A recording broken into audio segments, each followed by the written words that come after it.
يلعب على الجانب الايمن لرمزي خالد. رمزي خالد فين؟ احمد توفيق. احمد توفيق ومحاوله للتمرير لكن بين اقدام اللاعب مش هتمر الكوره. دولي يخطف ويلعب على طول في الامام للاعب تاو. تاو لازم يقرب له احمد دويدار. احمد دويدار ادي كره عرضيه مش ممكن مش ممكن.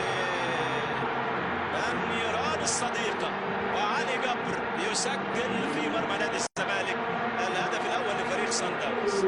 بيدي لا بيد عمرو، بيدي لا بيد عمرو. علي جبر يسجل بالخطا في مرمى نادي الزمالك بعد عرضيه من الجانب الايسر.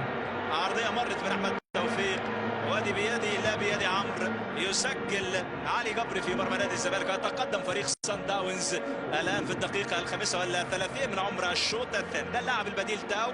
هنا اعطاله احمد دويدار المساحه وعلى القائم الاول يخدع علي جبر الحارس الشناوي ويسجل بالخطا في مرمى نادي الزمالك ليتقدم الان فريق صن داونز بهدف اول في هذه المباراه. فريق في الغالب الفريق اللي بيلعب على نقطه التعادل